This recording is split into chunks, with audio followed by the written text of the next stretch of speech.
expect?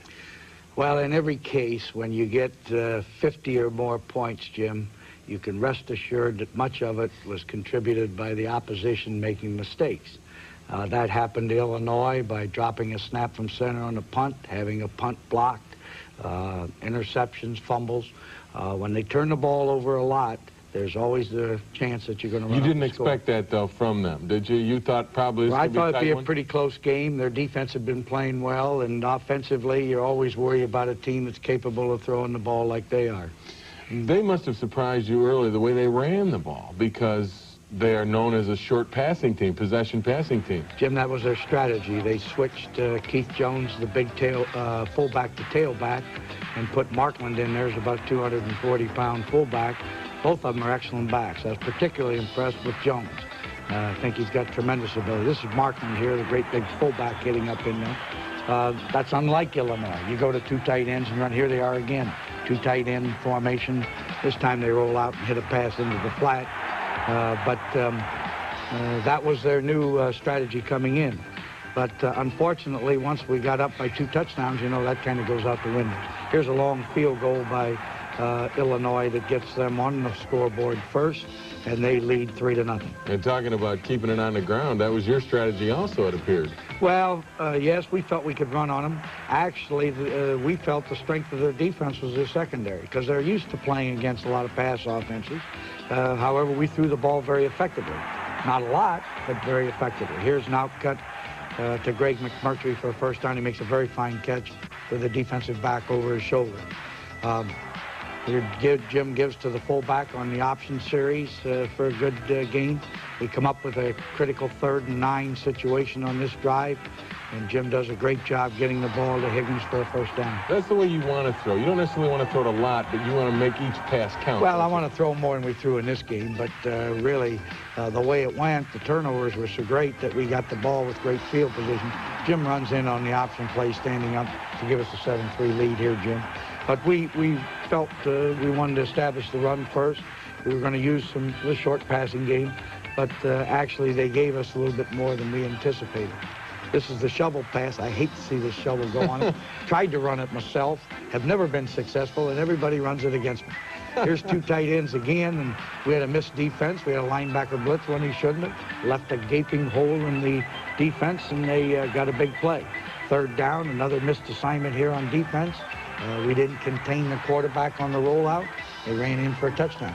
Now, there are 2 very critical missed assignments there that we cannot afford in a close ball game. And you say you're asking about that there, huh? Right. here's play. Drop the snap from center, and we get the ball at the 10-yard line. Unfortunately, we come up a yard short of the first down right at the goal line, and we have to go for the field goal.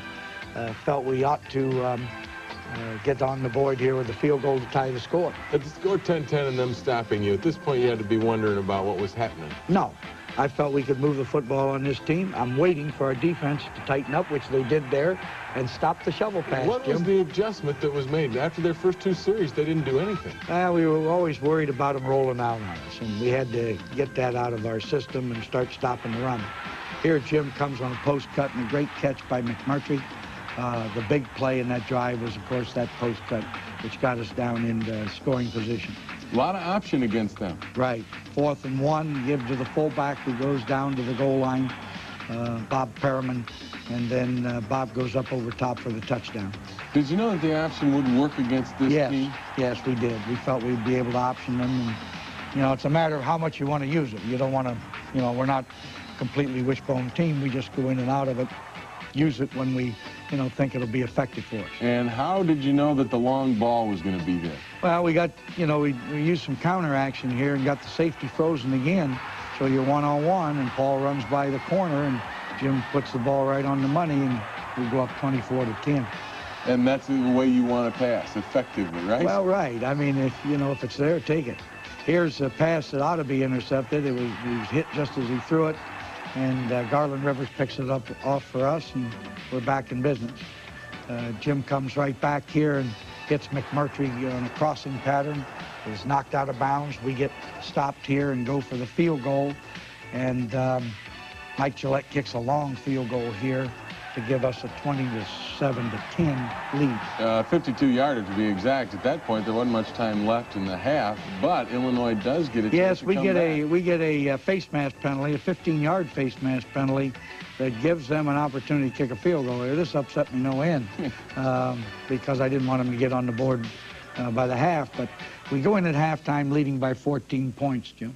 At 27-13 at the half, that field goal at the time, that was big because that kind of kept them in the game. Gave them a little, gave them a little confidence, and they had played a pretty good first half, except, in my opinion, the drop snap from center on the punt and the 2 post cuts by our offense. Otherwise, they're right in the game.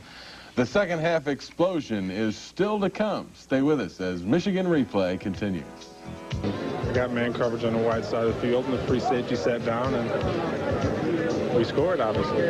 I was excited because it's been a long haul for me because I got hurt earlier in the season, and I'm just now starting to get back into the swing of things. So for that reason, I was exceptionally happy. Went right up the middle. Coach Aggs, our special teams coach, ended up in the hospital this week with heart surgery, and he had worked so hard on this game, telling us how to go after their punt, and we really wanted to get one, so it made it extra special that we did get one today. That's nice. Yeah. Dieter Herron talking about Alex Agassi. We'd like to wish Alex all the best in the world, also coming back from surgery that he had this week, and I know he's one of your good buddies, cigar-smoking buddies. I stopped in to see him just before we came down here to do the show. Told him about Dieter's block kick, and he had set that up.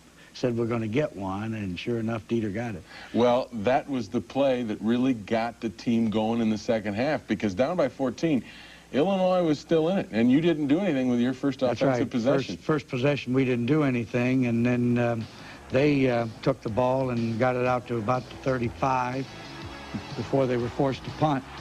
Dieter Herron comes up and blocks the kick. That's a touchdown to me, Jim, but they put the ball on the 1-yard line. So that meant you just had to get the offense back out right, there. It took you a couple plays to get in. Right, and first play we didn't make it, and then we went to the option. Jim went in and scored. Jim's getting an opportunity a lot on that option because they're so concerned with the fullback, aren't they? Well, you have to stop the fullback first. Pitch is always dangerous.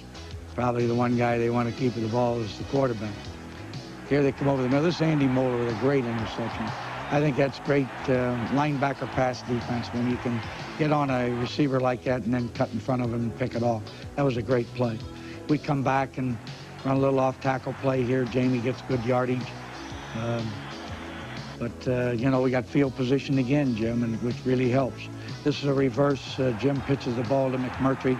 Comes around inside the 25-yard line for a first down. Out of the wishbone, that's a good play because they're looking at option down the line. Right. They're flowing pretty well, and so that play helped us. Here again, this time he gives us the fullback. Bob Perriman's been running real hard for about the last 3 games, Jim. He gets a lot of yardage, and he's tough to handle. And that's why you've got to be concerned about the fullback first. Well, if you let him run like that, he's going to get a lot of yardage and score a lot of points. Big play here, third and 11 when we get the ball back, and Jim goes down here to Jokic on the corner, and he gets down inside the 15-yard line for a big play. That was 3rd and long and a necessary play. Thomas Wilshire runs off tackle for the touchdown, and now the game is pretty much under control, and that was just before the 3rd period. Now here's one, a fake punt or what? Tell us. Well, it's a play, and and Monty comes out. He's a good athlete, made a nice run there and picked up the first down. Because that guy on the corner was getting close to blocking kicks. Well, that might be true, Jim. You run a risk when you do that. Here's a great throw by Jim. Wonderful catch by Higgins for a first down. We're on the move again here. You changed quarterbacks here early in the fourth quarter? I took Jim out, figured he had enough now, and Chris Zerbrug in here throws back over on a throwback pass to Gerald White, and that gets us down into scoring position again. On a 3rd down and goal, run the option play, and this time Zerbrug goes in for the touchdown. And again, you're at the point where you've got a lot of people, you're keeping the ball on the ground and giving some kids a lot of work that haven't gotten Well, a lot of kids got to play that haven't played for a long time, and particularly on the offense. And we're not throwing any passes or anything, but we are moving the ball pretty well. This is J.J. Grant on a blitz. causes a fumble, and here we are, 23-yard line again. And you're back to that. The other team really helps in a blowout like this. There's only one way you're going to score. Michigan's offense cannot score 69 points. The other team has to help you a lot. And they did. That's what happened to them. Thomas Wilcher down inside the one, and again, you go to the wishbone. Right. Zerbrug again on the option goes in for the score. And the score goes to 69-13. They don't have on here Michael Taylor, very fine redshirt freshman quarterback, engineered a drive for a touchdown and took the ball in himself. Now it's time for the Budweiser play of the game. Well, we're leading by 2 touchdowns. It's early in the third period. You want to break the game open. Nobody's moved the ball very well. They're forced to punt. Dieter Heron blocks the kick. We go in and get a touchdown. That puts us 3 touchdowns up. Really, Jim, that play cost them any chance or any hope of coming back in the second half and winning the game.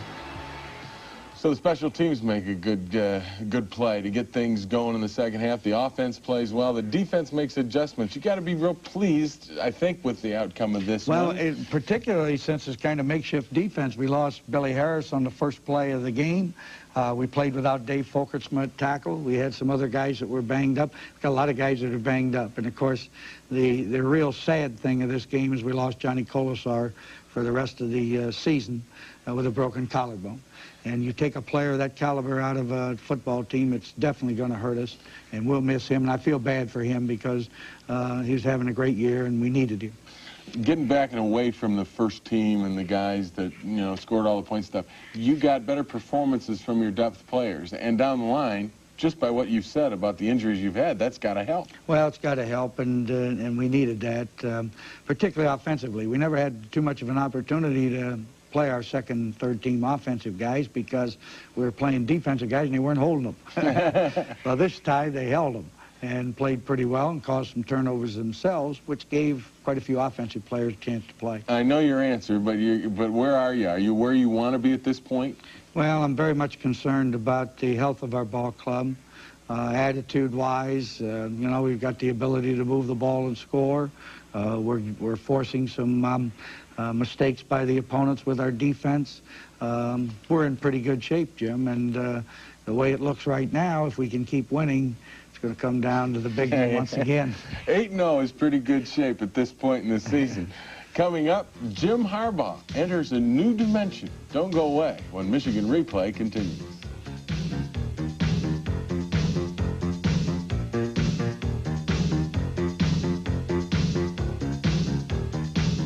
A pass is called. Harbaugh takes the snap and drops back. The blitz is on. The protection begins to break down. Harbaugh now enters a new dimension. A dimension not of sight or sound, but of mind. A dimension where the boundaries are imagination. The 7-yard drop has taken Harbaugh off the football field and into the danger zone.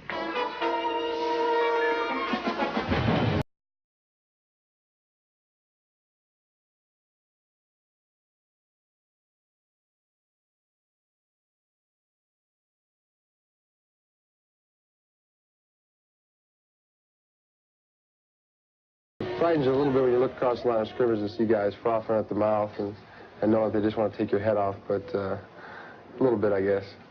And that's what helps you get around back there, huh? Yeah, trying to avoid injury or getting your life taken away, I guess. I know, especially when I was younger, I used to give Coach Schembechler some great hands, I'm sure.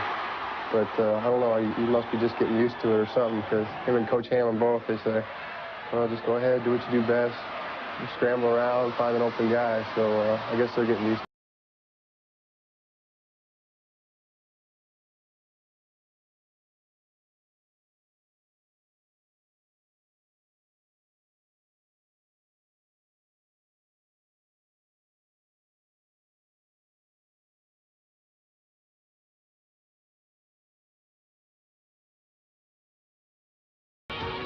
You know, you just go back and somebody's not open.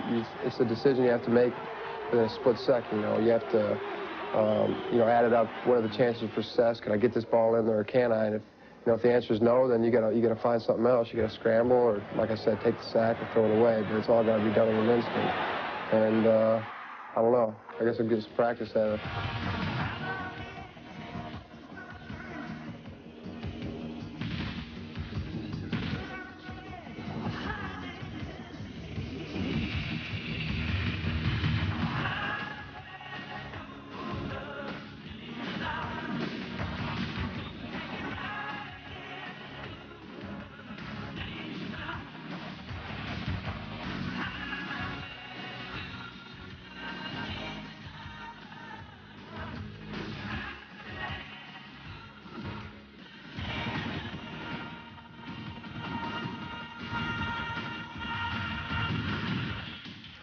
One guy who doesn't like Jim Harbaugh scrambling around a lot is his coach, although he's effective at it, isn't he? Well, a quarterback has to be able to move around and convert the broken play, or he's not a good quarterback. Because you can't just have everybody blocked and everything run just exactly the way you want. There are some times when I think maybe they scramble a little early. Jim's done that a couple of times. Actually, during the 8 games, I can really think of only 3 occasions where I don't think that he should have broken out. One of them, of course, was last week against Indiana. We had a first down on the 5, and we ended up with a 20-yard loss plus a grounding penalty. But basically, those big plays have been helpful to us. Real quickly, what did you think of my Rod Sterling impression? You're outstanding, Jim. You're almost... Expect. Well, in every case, when you get 50 or more points, Jim, you can rest assured that much of it was contributed by the opposition making mistakes.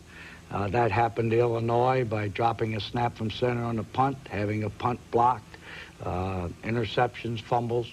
When they turn the ball over a lot, there's always the chance that you're going to run. You didn't expect that, though, from them, did you? You thought probably this I could be a thought it'd be tight a pretty close game. Their defense had been playing well, and offensively, you're always worried about a team that's capable of throwing the ball like they are. They must have surprised you early the way they ran the ball, because they are known as a short passing team, possession passing team. Jim, that was their strategy. They switched Keith Jones, the big fullback to tailback, and put Markland in there as about 240-pound fullback. Both of them are excellent backs. I was particularly impressed with Jones. I think he's got tremendous ability. This is Markland here, the great big fullback hitting up in there. That's unlike Illinois. You go to 2 tight ends and run. Here they are again, 2 tight end formation. This time they roll out and hit. Yes, we felt we could run on them. Actually, we felt the strength of their defense was their secondary, because they're used to playing against a lot of pass offenses. However, we threw the ball very effectively. Not a lot, but very effectively. Here's an outcut to Greg McMurtry for a first down. He makes a very fine catch with the defensive back over his shoulder. To pass into the flat. That was their new strategy coming in. But unfortunately, once we got up by 2 touchdowns, you know, that kind of goes out the window. Here's a long field goal by Illinois that gets them on the scoreboard first, and they lead 3-0. And talking about keeping it on the ground, that was your strategy also, it appears. Well,